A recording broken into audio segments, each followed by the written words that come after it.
স্বামী যদি তার স্ত্রীর 3টি জায়গার মধ্যে চুমা দেয়, ওই স্বামীর রিজিক আল্লাহ বাড়াইয়া দিবে, ওই ঘরে সুখ শান্তি দিয়ে আল্লাহ পাক রব্বুল আলামিন পরিপূর্ণ করে দিবে।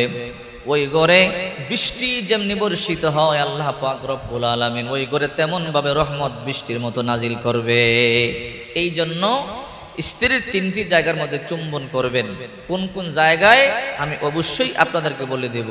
বিশ্বনবী মুহাম্মদুর রাসূলুল্লাহ সাল্লাল্লাহু আলাইহি ওয়াসাল্লাম বলেন, আদ-দুনিয়া কুল্লুহা মাতা ওয়া খায়রুল মাতা'id দুনিয়া ইমরাতুস সালিহা। গোটা পৃথিবীটাই হলো আল্লাহ তাআলার নিয়ামত, আর এর মধ্যে সবচেয়ে শ্রেষ্ঠ নিয়ামত হলো একটা নেককার স্ত্রী। বিশ্বনবী মুহাম্মদুর রাসূলুল্লাহ সাল্লাল্লাহু আলাইহি ওয়াসাল্লাম বলেন, যে ঘরে একটা নেককার স্ত্রী আছে ওই ঘরটা জান্নাতের বাগান হয়ে যায়, আর যে ঘরে একটা বদকার স্ত্রী আছে ওই ঘরটা জাহান্নামের গর্ত হয়ে যায়। স্বামী আর স্ত্রীর ব্যাপারে আল্লাহ পাক রব্বুল আলামিন বলেন, হুন্না লিবাসুল লাকুম ওয়া আনতুম লিবাসুল লাহুন্না। তোমাদের স্ত্রীরা তোমাদের পোশাক, আর স্বামী আর স্ত্রীদের পোশাক। আল্লাহ তাআলা স্বামী আর স্ত্রী এই একে অপরের কল্যাণের জন্য তৈরি করেছেন। আল্লাহ পাক রব্বুল আলামিন বলেন, নিসাউকুম হারসুল লাকুম ফাতু হারসাকুম আন্না শিইতুম। তোমাদের স্ত্রীরা তোমাদের জন্য শেষ শস্য ক্ষেত্র, তোমরা হালাল ভাবে তাদেরকে ব্যবহার করো। আল্লাহ পাক রব্বুল আলামিন স্বামী আর স্ত্রীর বন্ধনটাকে এমন ভাবে তৈরি করেছেন, স্বামী আর স্ত্রী তাকাইলে সওয়াব হয়, স্পর্শ করলে সওয়াব হয়, কথা বললে সওয়াব হয়, আনন্দ করলে সওয়াব হয়, মজা করলে সওয়াব হয়। স্বামী আর স্ত্রী একে অপরের দিকে তাকাইয়া থাকলে পর্যন্ত রহমত বর্ষিত হয়। শুধু তাই নয়, বিশ্বনবী মুহাম্মদ সাল্লাল্লাহু আলাইহি ওয়াসাল্লাম বলেন, কোন স্বামী যদি স্ত্রীকে শেষ রাত্রিতে তাহাজ্জুদ পড়বার জন্য ডাকে, স্ত্রী উঠতে চায় না, স্বামী একটু পানি ছিটা দেয়, স্ত্রী যখন পানি ছিটা দেয় এই দৃশ্য দেখে আল্লাহ পাক রব্বুল আলামিন হাসে। আবার কোন স্ত্রী স্বামীকে ডাকে, স্বামী উঠতে চায় না, তখন স্বামী যদি পানি ছিটা দেয় আল্লাহ তাআলা এই দৃশ্য দেখে দেখে হাসতে থাকে। স্বামীর স্ত্রী একে অপরকে রাত্রে ডাকতে গেলে না উঠলে, পানি ছিটা দিলে এই দৃশ্য দেখে আল্লাহ পাক রব্বুল আলামিন হাসতে থাকেন। সুবহানাল্লাহ। চিন্তা করেন আল্লাহ পাক স্বামী আর স্ত্রীর মধ্যে কত বারাকা রেখেছেন। স্বামী স্ত্রীর 3টি জায়গা চুম্বন করবেন। 3টি জায়গায় আমি একটু পরে বলে দিচ্ছি কোন কোন জায়গা। বিশ্বনবী মুহাম্মদ সাল্লাল্লাহু আলাইহি ওয়াসাল্লাম একবার খেদমত বন্টন করতেছেন। কোন বিবি কোন খেদমত করবে? মা আয়েশা এসে দৌড়ায় বলে, ইয়া রাসূলুল্লাহ, এই খেদমতটা আপনি কাউকে দিবেন না। আল্লাহ হাবিব বলে, আয়েশা কোন খেদমতটা তুমি চাও? রাহমাতুল লিল আলামিন, আপনাকে গোসল করাইবার খেদমতটা আপনি কাউকে দিবেন না। ওগো নবী, আপনি যখন জলচকির মধ্যে বসে বসে গোসল করেন, আমি যখন আপনাকে মাজিয়া মাজিয়া গোসল করাইয়া দেই, আমার কাছে বড় ভালো লাগে, বড় আনন্দ লাগে। ওগো নবীজি, এই খেদমতটা আপনি কাউকে দিবেন না। আল্লাহর হাবিব বলে, আয়েশা আমি সবাইকে জিজ্ঞাসা করে নেই, সবার হক আছে, আমি সবাইকে জিজ্ঞাসা করে নেই, যদি সবাই অনুমতি দেয় এই খেদমতটা আমি তোমাকে দিব। আম্মা জান আয়েশা সিদ্দিকা বললেন, ও পয়গম্বর, ঠিক আছে আপনি জিজ্ঞাসা করেন। আল্লাহর হাবিব বলে, বিবিরা, আয়েশা তোমাদের মধ্যে ছোট, এই খেদমতটা আয়েশা সায়া নিতে চায়, এই খেদমতটা তোমরা দিবা কিনা বলো। কোন খেদমত গো আল্লাহর নবী? আল্লাহর পয়গম্বর বলে, আমাকে গোসল করাইবার খেদমতটা চায়া নিতে চায়, এই খেদমতটা তোমরা দিবা কিনা বলো। সমস্ত আম্মা জানগণ বললেন, ইয়া রাসূলুল্লাহ, অবশ্যই আমরা দিব। আমরা বুঝতে পেরেছি আপনি ওই খেদমতটা চান। ও রাহমাতুল লিল আলামিন, এই খেদমতটা আয়েশাই করবে। আল্লাহর হাবিব বলল, আয়েশা শোনো, এই খেদমতটা সবাই তোমাকে দিয়ে দিয়েছে, আমাকে গোসল করাইবার খেদমতটা তুমি করবা। আল্লাহর নবী গোসল করতেন, মা আয়েশা গোসল করাইয়া দিতেন। একদিন আল্লাহর নবী জলচকির মধ্যে বসে বসে গোসল করতেছেন, আম্মা জান আয়েশা পানি ডালিয়া ডালিয়া গোসল করাইয়া দেয়। আল্লাহ নবী রাহমাতুল লিল আলামিন আনন্দের সহিত গোসল করে হঠাৎ করে আল্লাহর পয়গম্বর তাকাইয়া দেখে মা আয়েশা পানি ডালে সাদা কিন্তু করাইয়া যায় লাল। আল্লাহর পয়গম্বর বলে, আয়েশা পানি ডালো সাদা করাইয়া যায় লাল, কারণটা কি বলো? মা আয়েশা কোনো কথা বলে না। আবার আল্লাহর নবী কিছুক্ষণ পর তাকাইয়া দেখে মা আয়েশা পানি ডালে সাদা কিন্তু গড়াইয়া যায় লাল। আল্লাহর পয়গম্বর দ্বিতীয়বার জিজ্ঞাসা করলো, আয়েশা বলো, পানি ডালো সাদা কিন্তু গড়াইয়া যায় লাল, কারণটা কি আমার বলো? মা আয়েশা কোনো কথা বলে না। না। আল্লাহর হাবিব বলে আয়েশা বলো পানি ডালো সাদা করাইয়া যায় লাল কারণটা কি আমারে বলো। মা আয়েশা কোনো কথা বলে না। আল্লাহর নবী কিছুক্ষণ পরে বলে আয়েশা রে বল পানি ডালো সাদা কিন্তু গড়াইয়া যায় লাল কারণটা কি আমারে বলো। মা আয়েশা মনে মনে চিন্তা করে আল্লাহর পয়গম্বর তিনবার জিজ্ঞাসা করলো, আমি বললাম না।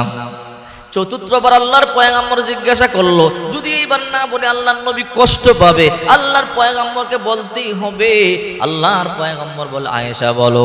মা আয়েশা বলে রাহমাতুল লিল আলামিন, এই যে আপনি জলচকির নিচে বসেছেন, এই জলচকির নিচে আমার একটা আঙ্গুল পড়িয়া ফাটিয়া গেছে। ওই আঙ্গুল থেকে রক্ত বের হয়ে পানির সাথে মিশিয়ে গড়াইয়া যায় ওগো নবী, এই জন্য পানিগুলো লাল হয়ে গেছে। ফাকামা মুহাম্মাদুর রাসূলুল্লাহ সাল্লাল্লাহু আলাইহি ওয়াসাল্লাম, আল্লাহ নবী লাফ দিয়ে দাঁড়াইয়া গেল। রে আয়েশা আমার আগে কেন বলো নাই? পাটা টান দিয়ে দেখে একটা আঙ্গুল একদম ফাটিয়া একদম সেচিয়া গেছে। আল্লাহর পয়গম্বর বলে আয়েশা তোমার তো বড় কষ্ট হয়েছে। মা আয়েশা বলে ও রাহমাতুল লিল আলামিন, আপনি জলচকির নিচে বসে বসে গোসল করেন, আমার কাছে বড় ভালো লাগতেছিল, আপনি আনন্দ পাইতেছিলেন। আল্লাহর পয়গম্বর বলে আয়েশা তোমার তো অনেক কষ্ট হইতেছিল, আমাকে আগে কেন বলো নাই? আগে বললেই তো তোমার এত কষ্ট হইতো না। মা আয়েশা বলে ও রাহমাতুল লিল আলামিন, আপনি জলচকির মধ্যে বসে বসে গোসল করেন, এই দৃশ্যটা আমার কাছে বড় ভালো লাগতেছিল, আপনি বড় খুশি হইতেছিলেন। আমি যদি আগে বলতাম আপনি আগে লাফ দিয়ে দাঁড়াইয়া যাইতেন, আপনার আনন্দটা নষ্ট হয়ে যেত। ওগো রাহমাতুল লিল আলামিন, এই জন্য আমি বলি নাই ওগো আল্লাহর নবী আপনার জলচকির নিচে শুধু আমার একটা আঙ্গুল কেন, আমার কলিজা যদি পড়িয়া ছিন্ন বিচ্ছিন্ন হয়ে যেত, এরপর আমি আয়েশা চাইতাম না আপনি লাফ দিয়ে দাঁড়ান, কারণ আমি আমার জীবন থেকে বেশি আপনাকে ভালোবাসি। আমি বলছিলাম তিনটা জায়গার মধ্যে চুমা দিলে স্বামীকে আল্লাহ ধনী বানাইয়া দিবে, রিজিকের মধ্যে বরকত হবে, আল্লাহ তাআলা ওই ঘরের মধ্যে শান্তি বর্ষিত করবে। হাদিস শরীফের মধ্যে এসেছে, মা আয়েশা বলেন হে দুনিয়াবাসী, আমাদের ঘরে টাকার অভাব থাকতে পারে ঠিকই, পয়সার অভাব থাকতে পারে ঠিকই, কিন্তু আমাদের ঘরে ভালোবাসার কমতি নাই। আমাদের ঘরে ভালোবাসা আছে। তিনটা জায়গার মধ্যে চুমা দিবেন। কয় জায়গায়? তিন জায়গায়। এর মধ্যে এক নম্বর হলো কুব্বালাতুল আইনাইনি, দুই চোখের মধ্যে। ভালো করে মনে রাখবেন, দুই চোখের মধ্যে যখন ঘরে ঢুকবেন সালাম দিয়ে দুই চোখের মধ্যে চুমা দিবেন, এক নাম্বার। আবার যখন বের হবেন আবার দুই চোখের মধ্যে চুমা দিবেন। যখন ঘরে ঢুকবেন দুই চোখে চুমা দিবেন, যখন বের হবেন দুই চোখে চুমা দিবেন। দুই চোখের মধ্যে চুমা দিবেন। কুব্বালাতুল আইনাইনি। মা আয়েশা বলে হে দুনিয়াবাসী, আমাদের ঘরে টাকার অভাব থাকতে পারে ঠিকই, পয়সার অভাব থাকতে পারে ঠিকই, আমাদের ঘরে কিন্তু ভালোবাসার কমতি নাই। আমাদের ঘরে ভালোবাসার কমতি নাই। আল্লাহর হাবিব ঘরে যখন ঢুকতেন সালাম দিতেন। মা আয়েশা বলে সালাম দিয়ে আল্লাহর পয়গম্বর মুসাফা করতেন। মুসাফা করবার পরে আল্লাহর পয়গম্বর দুইটা চোখের মধ্যে চুমা দিয়ে দিতেন। মা আয়েশা বলে আবার আল্লাহর পয়গম্বর যখন বাহিরে যাইতেন দুইটা চোখের মধ্যে চুমা দিয়ে দিতেন। মা আয়েশা বলে আল্লাহর পয়গম্বর ঘরে প্রবেশ করবার পরে মাঝে মাঝে ক্ষুধা লাগলে বলতো আয়েশা রান্না বান্না হয়েছে কিনা বলো। মা আয়েশা বলতো ইয়া রাসূলুল্লাহ এখনো পর্যন্ত রান্না বান্না হয় নাই। আল্লাহর হাবিব রান্না করে চলে যাইতেন, পয়গম্বর নিজের হাতে রান্না বান্না সাহায্য করতেন। যতক্ষণ পর্যন্ত রান্না বান্না না হইতো আল্লাহর পয়গম্বর নিজের রান্নার কাজে সাহায্য করতেন। রান্না বান্না হওয়ার পরে আল্লাহর নবী একা একা খেতেন না। মা আয়েশা বলেন ও দুনিয়াবাসী, আমার নবী তার বিবিদেরকে নিয়ে দস্তরখানের মধ্যে বসতেন। মা আয়েশা বলেন আমি গ্লাসের যেই জায়গা দিয়ে পানি পান করতাম, ঠোঁটের দাগ দেখি আমার নবী ওই জায়গা দিয়ে পানি পান করতো। আবার আমার নবী গ্লাসের যেই জায়গা দিয়ে পানি পান করতো, আমি ও ঠোঁটের দাগ দেখি ওই জায়গা দিয়ে পানি পান করতাম। আমি যেই জায়গা দিয়ে হাড্ডি চাবাইতাম আমার নবী ওই জায়গা দিয়ে হাড্ডি চাবাইতো। আবার আমার নবী যেই জায়গা দিয়ে হাড্ডি চাবাইতো আমি ওই জায়গা দিয়ে হাড্ডি চাবাইতাম। আহারে কি ভালোবাসা! আল্লাহ পাক রব্বুল আলামিন বলেন হুন্না লিবাসুল লাকুম ওয়া আনতুম লিবাসুল লাহুন্না। স্বামী আর স্ত্রী একে অপরের পোশাক। আল্লাহ পাক রব্বুল আলামিন স্বামী আর স্ত্রীকে বানাইছে একে অপরের কল্যাণের জন্য, একে অপরের কল্যাণের জন্য। আমি বলছিলাম মা আয়েশা বলেন ও দুনিয়াবাসী, আবার আমার নবী যখন ঘর থেকে বের হয় মুসাফা করে সালাম দিয়ে বুকে জড়াই আবার আমার ঠোঁটের আবার আমার চোখের মধ্যে চুমা দেয়। চিন্তা করে দেখেন, এক নম্বরে হলো 3 জায়গায় চুমা দিবেন। এক নম্বরে হলো কুব্বালাতুল আইনাইনি, 2 চোখের মধ্যে। হে দুনিয়াবাসী, আজকে আমাদের ঘরে টাকা আছে, পয়সা আছে, কিন্তু আমাদের ঘরে শান্তি নাই। আর মা আয়েশা বলেন, হে দুনিয়াবাসী, আমাদের ঘরে টাকার অভাব ছিল ঠিকই, পয়সার অভাব ছিল ঠিকই, ভালোবাসা কমতি ছিল না। সাহাবায়ে কেরামদের সংসারে টাকার অভাব ছিল, পয়সার অভাব ছিল, ভালোবাসা কমতি ছিল না। আমাদের বর্তমানে টাকা আছে, পয়সা আছে, কিন্তু ভালোবাসা নাই। দামি দামি খাবার খাই, দামি দামি পোশাক পরি, কিন্তু আমাদের সংসারের মধ্যে শান্তি নাই। স্বামী পরকিয়া করে, বিবিও পরকিয়া করে। স্বামী করে 1টা, বিবি করে 2টা, বিবি করে 2টা, স্বামী করে 3টা। একজন সাহাবীর ছোট্ট একটা ঘটনা বলবার পরে এরপরে বলে দিব কোন 2 জায়গায় দিবেন সুমা। এক সাহাবী বিবাহ করেছে অত্যন্ত সুন্দরী নারী। সাহাবীও ধনী মানুষ, মদিনার মধ্যে সবচেয়ে ধনীদের মধ্যে একজন। টাকার অভাব নাই, পয়সার অভাব নাই। ওই সাহাবী একজন সুন্দরী যুবতী নারীকে বিবাহ করলো। সাহাবিয়া বিবাহ করবার পরে বাড়িতে নিয়ে আসলো, সুন্দর সংসার চলতেছে। 1 বছর নয়, 2 বছর নয়, 3 বছর সংসার চললো। সুখের সংসার, টাকার অভাব নাই, পয়সার অভাব নাই। টাকা আছে, পয়সা আছে, কোনো কমতি নাই। এমনি করে 3টি বছর চলে গেল। হঠাৎ করে 3 বছর পর একদিন গভীর রাত, স্বামী মধ্যরাত্রে বলে, বিবি আমার পানির পিপাসা লাগছে, একটু পানি আমার দিবা খিরে বিবি। বিবি ঘুম থেকে জাগলো, ঘরে তালাশ করলো, ঘরের মধ্যে কোনো পানি নাই। বিবি পানি আনবার জন্য কূপের পাড়ে চলে গেল। আরব দেশে তখন দূরে কূপ ছিল, পানি বালতি দিয়ে উঠাইতে সময় লাগতো। ওই বিবি পানি উঠাইবার জন্য বাহিরে গেল, বালতি দিয়ে পানি উঠাইয়া যখন ঘরে ফিরলো, এসে দেখে স্বামী ঘুমাইয়া গেল। আহারে, স্বামী আমার ঘুমাইয়া গেল। এখন স্বামীকে ডাক দিলে স্বামী বড় কষ্ট পাবে। ওই বিবি স্বামীর শিওরে বালতি পানি নিয়ে দাঁড়াইয়া রইল। স্বামী আবার ঘুম থেকে জাগবে, স্বামীকে পানি দিব। অনেক লম্বা সময় হয়ে গেল, না স্বামী ঘুম থেকে জাগে না। ফজরের আজান হয়ে গেল, কানে যখন আওয়াজ আসলো, স্বামীর ঘুম ভাঙলো। স্বামী ঘুম থেকে জাগিয়া দেখে বিবি পানির গ্লাস নিয়ে শিওরে দাঁড়ানো। কিরে বিবি, সে সন্ধ্যা রাত্রে পানি চাইলাম, দিতে পারলা না। পানি আনবার জন্য কূপের পারে গেলা। রে বিবি, পানি আনিয়া কি আর ঘুমাও নাই? বলে না, ঘুমাই নাই। কেন ঘুমাও নাই? আপনি পানি চাইলেন, এমনি দিতে পারি না, অপরাধ করেছি। ও স্বামী আমার, আবার পানি আইনা দেখি আপনি ঘুমাইয়া গেলেন। যদি আমি ঘুমাইয়া যাই, আবার কিছুক্ষণ পর আপনি জাগলেন, যদি আমাকে ডাকেন আমি সজাগ না পাই, আপনি কষ্ট পাবেন। আপনি কষ্ট পেলে আল্লাহ কষ্ট পাবে। এই জন্য আমি ভাবলাম পানি নিয়ে দাঁড়াইয়া থাকি, আপনার যতক্ষণ পর্যন্ত ঘুম না ভাঙবে আমি ঘুমাবো না। গ্লাসকে দাঁড়াইয়া রইলাম। স্বামী খুশি হইয়া বিবিরে জড়াইয়া ধরে বলে, বিবি আজকে আমি এত খুশি, যা চাইব তোমাকে তাই দিয়া দিব। বিবি কই, স্বামী সত্যি নাকি? বলে হা, যা চামু তাই দিবেন। স্বামী কই, হা যা চাইবা তাই দিমু। বিবি কই, বুঝিয়া কোন? বলে হা, যা চাইবা তাই দিমু। রে স্বামী, তাহলে তালাক দেন। কই, না আমি তালাক দিতে পারবো না, আপনিই তো বলেছেন যা চামু তাই দিবেন।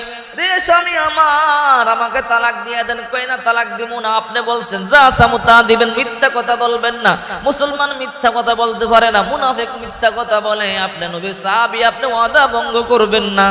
আপনি নিজেই বলেছেন আমি যা চামু তাই দিবেন, তাহলে আপনি অবশ্যই আমাকে তালাক দিয়ে দেন। সাহাবী কয়, বিবি আমি মনে করেছি শাড়ি চাইবা, গহনা চাইবা, আজকে তুমি এগুলো চাও, তোমাকে দিব, আমি তালাক দিব না। রে বিবি, তোমাকে তালাক দিয়ে থাকতে পারবো না। রে বিবি, তোমারে বড় ভালোবাসি।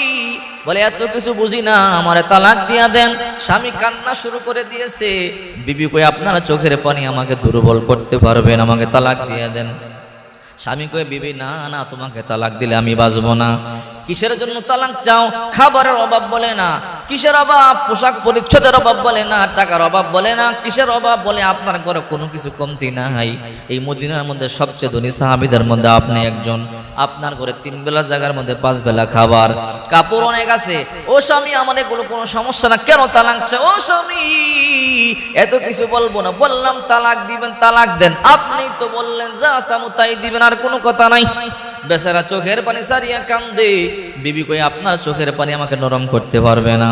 এইবার বেচারা চিন্তা করে কি করা যায়, কি করা যায়, কোনোভাবেই তো বুঝাইতে পারতেছি না। হঠাৎ করে বলে চলো আল্লাহর নবী রহমাতুল্লিল আলামিনের কাছে যাই, আল্লাহর পয়গম্বরকে আমাদের কথাটা বলি, আল্লাহর পয়গম্বর যা রায় দিবে এই দুইজনে তা মানিয়ে নিব। এইবার মহিলা সাহাবিয়া বলতেছে নবীর কথা যেহেতু বললেন, নবী তো ইনসাফওয়ালা, নবী মিথ্যা কথা বলতে পারে না, আল্লাহর পয়গম্বরের কথা যেহেতু বললেন চলেন আল্লাহর পয়গম্বরের কাছে যাইতে আমি রাজি। দুইজন সাহাবী স্বামী আর স্ত্রী রওনা করলো। হাঁটি হাঁটি পা পা করি আল্লাহর নবীর বাড়ির দিকে রওনা। হঠাৎ করে রাস্তার মধ্যখানে সাহাবী পড়ে গেল, পাথরের সাথে লেগে পা ফাটিয়া গেল, হাড় ফেটে রক্তকরণ হয়। বিবি আসল সিরিয়া স্বামীর পাটা বাঁধিয়া দিল। বলল স্বামী চলেন ঘরে চলে যায়। বলে না, আল্লাহ নবী রহমাতুল্লিল আলামিনের কাছে যাব, চূড়ান্ত সিদ্ধান্ত নিয়ে তারপরে বাড়িতে যাব। স্ত্রী কই না স্বামী না, সিদ্ধান্ত লাগবে না। বলে কেন? বলে আর তালাক লাগবে না। জবাব পাইয়া গেলাম। বলে কিরে বিবি বুঝলাম না, একটু আগেই তালাক চাইলে এখন বলে সিদ্ধান্ত পরিবর্তন, তালাক লাগবে না। না না নবীর বাড়িতে যাব, সিদ্ধান্ত নিয়ে আসবো। বিবি কই না রে স্বামী না, যেই তালাক চাইছিলাম জবাব পাইছি, আর তালাক লাগবে না, নবী বাড়িতে যাওয়া লাগবে না, চলেন বাড়িতে চলে যাই। বলে কেন, কি সিদ্ধান্ত? কিছুক্ষণ আগেই তালাক চাও, তোমাকে বুঝাইতে পারি না, আর এখন বলো না তালাক লাগবে না। বিবি কই স্বামী আমার আসল ঘটনা শুনবেননি। বলো কি ঘটনা? বলে স্বামী আমার 3টা বছর হয় আপনার কাছে বিয়ে করছি, আপনার ঘরে সুখ শান্তির অভাব নাই, টাকার অভাব নাই, পয়সার অভাব নাই, ক্ষমতার অভাব নাই, অথচ আল্লাহ পাক রব্বুল আলামিন বলেছেন যাকে আল্লাহ পছন্দ করে তাকে আল্লাহ বিপদ দেয়। ওয়ালা নাবলুওয়ান্নাকুম বিশাইইম মিনাল খাউফ ওয়াল জু'i ওয়া নাকসিম মিনাল আমওয়ালি ওয়াল আনফুসি ওয়াস সামারাত ওয়া বাশশিরিস সাবিরিন। আল্লাহ ভয় দিবে, ক্ষুধা দিবে, অভাব দিবে, বিভিন্ন রকমের সমস্যা দিয়ে আল্লাহ পরীক্ষা করবে। ওগো স্বামী আমার, আপনার ঘরে 3টা বছর আমি সংসার করি, কোনো বিপদ নাই। তার মানে আল্লাহ কি আপনারে পছন্দ করে না? আল্লাহই তো বলল যারে পছন্দ করি তারে বিপদ দেব।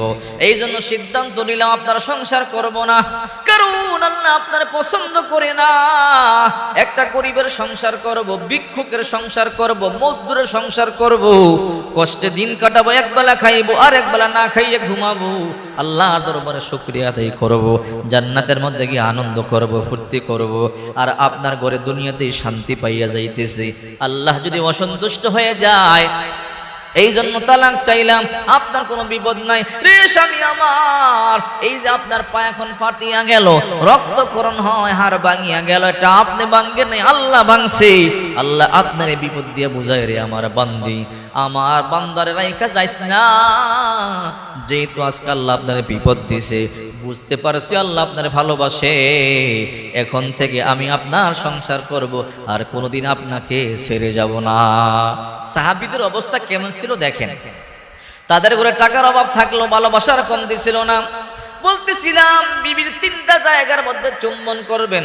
1 নম্বর কুব্বালাতুল আইনাইনি, 2টা চোখের মধ্যে। যখন ঘরে ঢুকবেন তখন 2 চোখের মধ্যে চুম্বন করবেন, ঘর থেকে বের হবেন 2 চোখের মধ্যে চুম্বন করবেন। 2 নম্বর কুব্বালাতুল খদ্দাইনি, 2 গালের মধ্যে চুম্বন করবেন। 3 নম্বর কুব্বালাতুল ইয়াদাইনি, 2 হাতের মধ্যে চুম্বন করবেন। ভালো করে মনে রাখবেন, 2টা চোখের মধ্যে। ঘরে ঢুকবেন 2 চোখে দিবেন, বের হবেন 2 চোখে দিবেন। আবার যখন ঘরে ঢুকবেন আপনার বিবির ওই যে 2টা গালের মধ্যে চুম্বন করবেন, হাতের মধ্যে চুম্বন করবেন। এটা হলো নবীর যে সুন্নত। মাশাআল্লাহ, হে দুনিয়াবাসী, আমার পয়গম্বর যখন ঘরে ঢুকতো আমাকে সালাম দিত, আল্লাহর নবী চুম্বন করত, বুকে জড়াইতো। আপনিও এই সুন্নতের আমলগুলো করবেন। যদি আমলগুলো করতে পারেন, আল্লাহ আপনার সংসারে শান্তি দিয়ে দিবে, অর্থের মধ্যে বারাকা দান করবে, আল্লাহ আপনাকে ধনী বানাবে। যে সংসারে স্বামী আর স্ত্রীর মধ্যে মিল মুহাব্বত নাই, ওই সংসারে শান্তি নাই, ওই সংসারে বরকত নাই। আর যে সংসারের মধ্যে স্বামী আর স্ত্রীর মধ্যে মিল আছে, মুহাব্বত আছে, ভালোবাসা আছে, ওই সংসারে শান্তি আছে, ওই সংসার আল্লাহ পাকের রহমত আছে, বরকত আছে। এই জন্য বিশ্ব নবী মুহাম্মদ সাল্লাল্লাহু আলাইহি ওয়াসাল্লাম বলেন, কোন স্ত্রী যখন মারা যায়, স্বামী যদি বলে আহ আমার বিবি বড় খুব ভালো ছিল, ওই স্ত্রীটা জান্নাতি হয়ে যায়। আর স্বামী যদি বলে আহ আমার বিবি আমারে বড় কষ্ট দিয়েছে, ওই স্ত্রী জাহান্নামী হয়ে যায়। এই জন্য আল্লাহর পয়গম্বর একদিন বসা হযরত ফাতেমা রাদিয়াল্লাহু তাআলা আনহা চোখের পানি ছেড়ে ছেড়ে কান্না করে যায়। আল্লাহর পয়গম্বর বলল, কি রে ফাতেমা, কেন কান্না করো? ও রহমতের নবী, আপনার সাহাবী আলী আমার উপর অসন্তুষ্ট হয়ে গেল। আল্লাহর নবী কোনো কথা বললেন না। কিছুক্ষণ পরে আবার আয়েশা হেসে হেসে যায়, ফাতেমা হেসে হেসে যায়। আল্লাহর পয়গম্বর বলল, কি রে ফাতেমা, কেন হাসো? বলে আলী সন্তুষ্ট হয়ে গেল। আল্লাহর নবী হেসে দিলেন। আল্লাহর পয়গম্বর বলে, রে ফাতেমা শোনো, আলী যদি তোমার উপর অসন্তুষ্ট অবস্থায় মারা যাইতা, আমি নবীও তোমার জন্য সুপারিশ করতাম না। আজকে আমাদের ঘরের মধ্যে স্বামী স্ত্রীর মধ্যে মিল মোহাব্বত নাই, ভালোবাসা নাই। বিবিও রাতের গোপনে টেলিফোনে আরেক পুরুষের সাথে কথা বলে, স্বামীও গোপনে আরেক মেয়ের সাথে কথা বলে, স্ত্রীও পরকিয়া করে, স্বামীও পরকিয়া করে। এই জন্য দুইজনের মধ্যে মিল মোহাব্বত নাই। দুইজনে বাজি ধরে প্রেম করে, তুমি কয়টা করতে পারো, আমি কয়টা করতে পারি।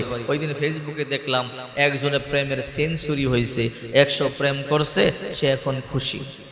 দেখছেন না, কয়েক বছর আগে জাহাঙ্গীরনগর বাসেরির মধ্যে 100 জিনা করেছে, 100 জিনা করে সে আবার গর্ব করে। তো এই জন্য আমি আপনাদেরকে বলতে চাই, দেখেন, স্বামী আর স্ত্রীর মধ্যে মিল মোহাব্বত তৈরি করুন। স্বামী আর স্ত্রীকে আল্লাহ বানাইছে ভালোবাসার জন্য, মোহাব্বতের জন্য। এই দুইজনের মধ্যে মিল মোহাব্বত তৈরি হয়ে গেলে আল্লাহ পাক রব্বুল আলামিন সংসারে শান্তি আর রহমত দিয়া পরিপূর্ণ করে দিবে।